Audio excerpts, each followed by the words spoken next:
you didn't put self-care as your 2025 goal, you need to stop what you're doing right now and put that as your goal right now. Because when we take care of ourselves, we are able to take better care of others. You cannot pour from an empty cup. And it's not selfish, it is actually selfless. You have to take care of you. I am a huge proponent for self-care and discipline because I feel like it has completely transformed my life personally. When I quit my job, it was because I felt like God had told me to quit.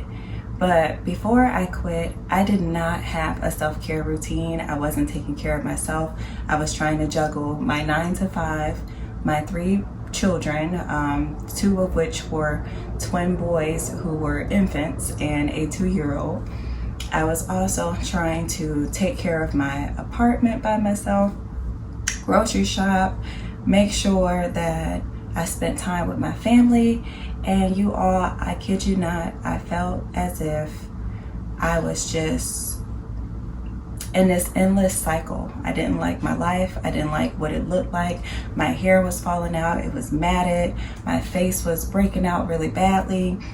I was overweight. In my standard of overweight, somebody could probably look at me then and be like, girl, you wasn't overweight. But for my standard, I was overweight. And I just wasn't happy with my life. And so when I quit my job at the direction of God, I thought it was because He was going to take me into this new life where I was this content creator and I was making money through content creation. But that's not where He took me. And although it wasn't content creation, it did end up being a new life, and it introduced me to me. I learned more about me, and I learned more how to take care of me. And because I learned how to take care of me more, I was then able to take care of everybody else better.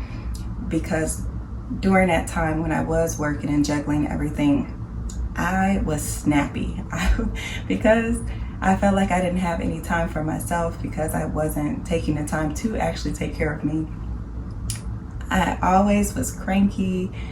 I had a short temper. Like any and everything would annoy me. And now, like, there's still things that, bothers me. I don't think we can ever get rid of being annoyed or annoyance, but I am so much more calm. I'm so much more peaceful, so much more happier. And it's because during that time of me not having a job, and that's a whole different stressor and a whole nother topic, but during that time, one of the most beautiful things that happened for me was, since there was not as much going on anymore and time slowed down in a sense for me, I was able to really stop and ask myself why. And I think starting with why is how you get to achieve any and everything that you want to achieve in life. Because if you don't know why you're doing something, or why you want to do something, or why it is important to do something, then you procrastinate. And when you procrastinate, it is a form of self-hatred.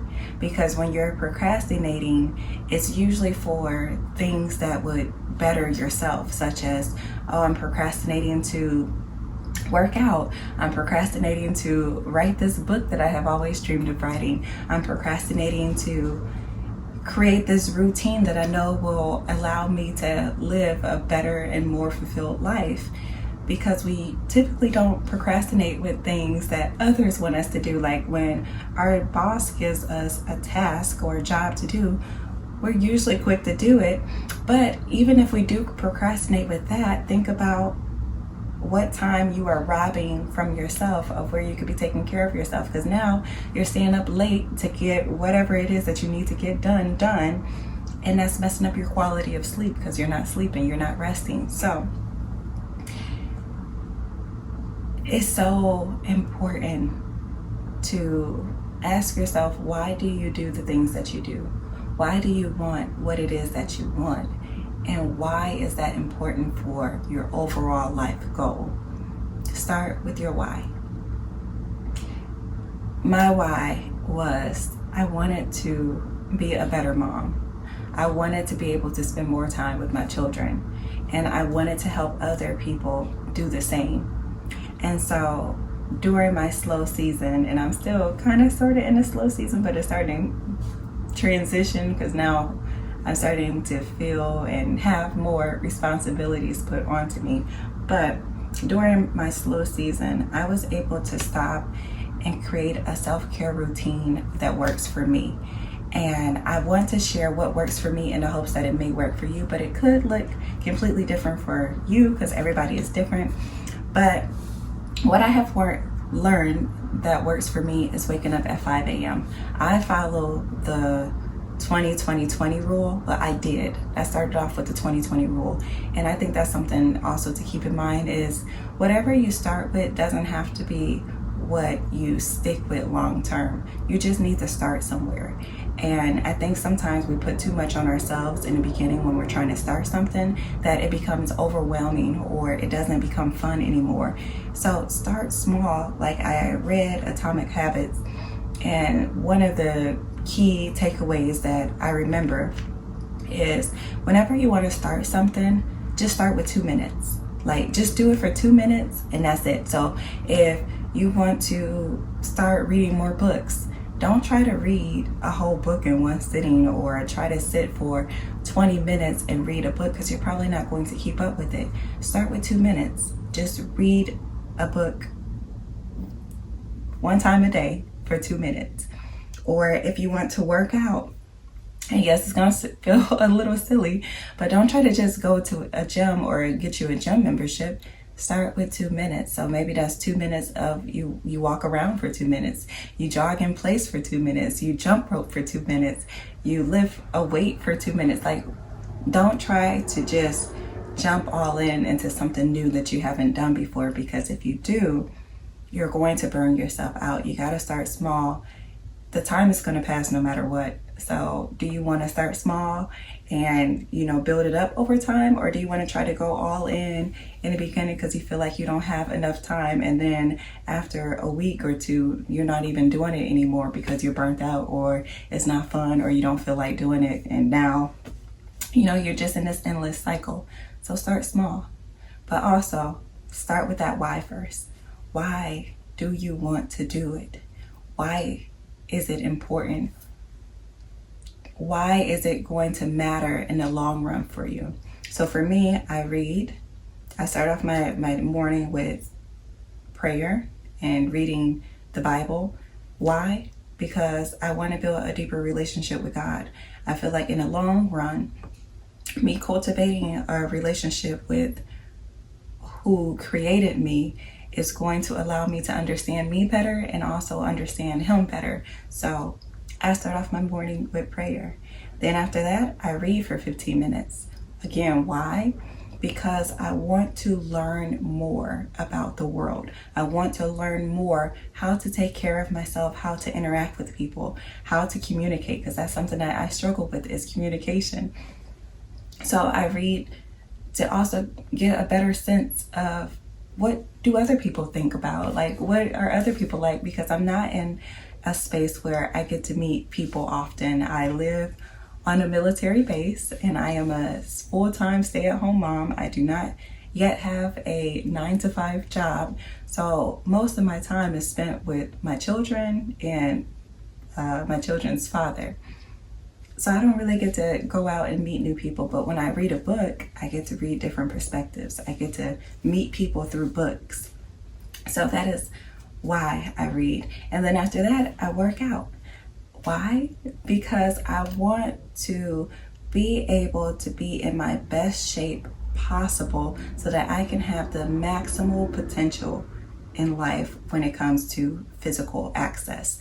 I have legs, I have arms, I'm able to move. I am grateful for that because there is somebody out there who does not have the opportunity to move or who is no longer able to be mobile.